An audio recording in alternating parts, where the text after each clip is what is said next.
Passer médias au futur, édition 2025. Rémi Poulet, bonjour. Bonjour. Vous êtes le directeur général de 1 minute 30. On va essayer de prendre un petit peu plus de temps pour parler tous les trois avec Max. Présentez-nous dans un premier temps, s'il vous plaît, 1 minute 30. Alors, 1 minute 30, en fait, notre métier, et nous sommes des spécialistes du CRM. Ce qu'on appelle CRM, c'est la gestion de la relation client.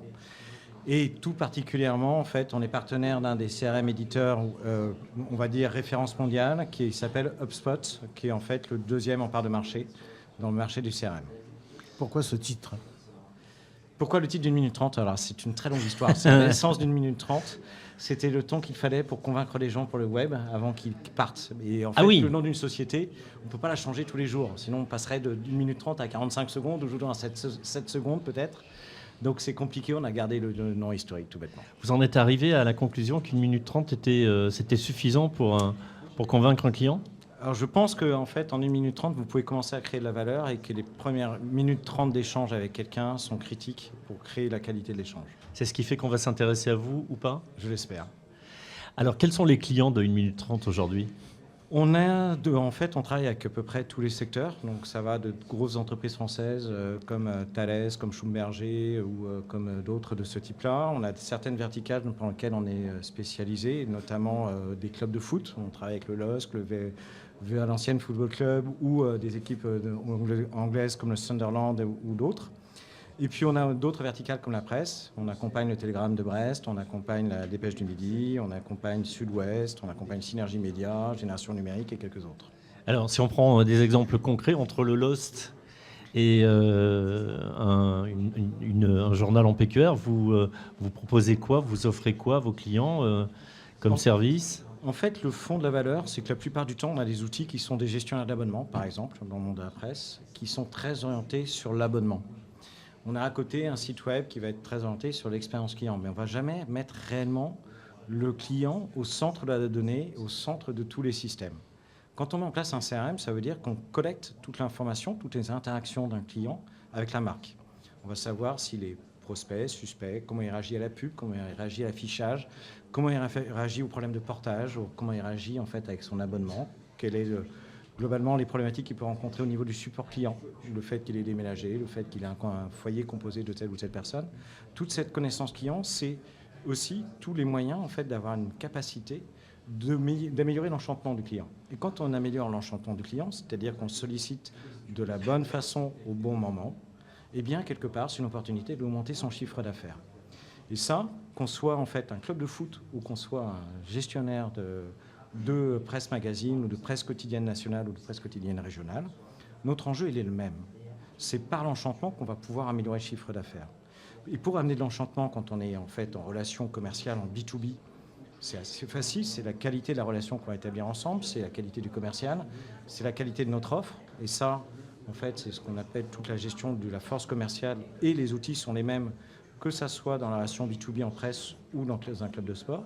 Mais quand on est en B2C, ça se travaille aussi sur des notions de comportement d'achat, de cohorte, en fait, de groupement similaire d'abonnés, où on est capable de détecter le risque. Finalement, en fait, l'adhésion qu'il a, ou l'enchantement, l'engagement qu'il a par rapport à ce qu'on lui offre, notre proposition de valeur, nos contenus, nos matchs, nos t-shirts, nos hors-séries, en fait, sont capables d'être qualifiés. Et quand on est capable de les qualifier, on est capable d'essayer d'optimiser justement la valeur qu'on va générer de ces abonnés-là. Comment vous travaillez alors, proprement dit ? Alors, nous, notre métier, en fait, c'est assez simple. On dit toujours, un bon CRM, ce n'est pas quelque chose qui va changer la méthode de travail de l'entreprise, c'est quelque chose qui va s'appliquer, s'adapter à la méthode de travail de l'entreprise. Donc, quand on déploie, on commence déjà par beaucoup écouter. Je dis toujours, on a un métier, dans le métier du conseil, le jour où on arrive avec des réponses sans avoir écouté, il faut changer de métier, on devient bête. Eh bien, en fait, c'est exactement notre premier travail, ça va être d'écouter, de comprendre la spécificité et ce qui fait que telle ou telle entreprise fonctionne de telle ou telle façon. Et à partir de ce moment-là, en fait, nous, on a une expérience qui est un peu plus transverse. En fait, on va pouvoir... Oui, puis vous avez du recul. Et on a du recul, et donc on va amener une expertise différente, un éclairage différent sur ce qui existe aujourd'hui. Ce qui veut dire que ça va être une transition en douceur, une amélioration en douceur vers, justement, une meilleure segmentation, plus de chiffre d'affaires généré. Précisément sur ce salon, vous apportez quel genre de réponse ? Alors, en fait, on fait un focus sur 2-3 petites choses, qui est justement comprendre qu'en mettant le client au centre, vous avez une meilleure connaissance et vous avez une meilleure capacité d'enchantement et donc de chiffre. Eh bien, en fait, nous, on va se concentrer sur 2-3 points, notamment sur la partie support client, qui est critique, en fait, à un moment de l'expérience ou le désenchantement au niveau d'un support client, et qu'elle est une phase très, très critique. Et puis surtout, être capable, en fait, par l'analyse de la data, l'analyse de segmentation, de dire un client qui a tel abonnement ou qui a tel comportement, quelle est la meilleure offre parmi ce que j'ai à lui offrir à l'instant T, qu'est-ce qui a la plus forte probabilité de l'enchanter et d'augmenter, de maximiser ma lifetime value. Ça veut dire que pour deux clients d'un même secteur d'activité, vous allez apporter des réponses différentes selon la problématique du client, son expérience, son retour abonné, par exemple, son expérience terrain, etc. Oui, vous allez vous adapter et puis vraiment proposer des solutions chirurgicales en fait pour chaque secteur et pour chaque client. En fait, ce n'est pas des solutions chirurgicales dans le sens, ce ne sont pas des solutions propriétaires pour chacun. C'est l'adaptation et le paramétrage d'un outil générique qui va améliorer, qui va accompagner le client dans sa transformation. Sinon, ce qu'on va appliquer aujourd'hui, dans un an, il serait plus bon parce que l'entreprise évolue. Là, Bien sûr. Tout l'enjeu, c'est Oui, justement c'est que ce soit évolutif. C'est d'être effectivement pertinent et impertinent à l'instant T, mais surtout en fait adaptatif. En capacité de évolutif. s'adapter dans le temps. Rémi Poulet, si vous aviez un seul adjectif qualificatif à utiliser pour qualifier cette édition de la presse et médias au futur 2025, vous diriez quoi ?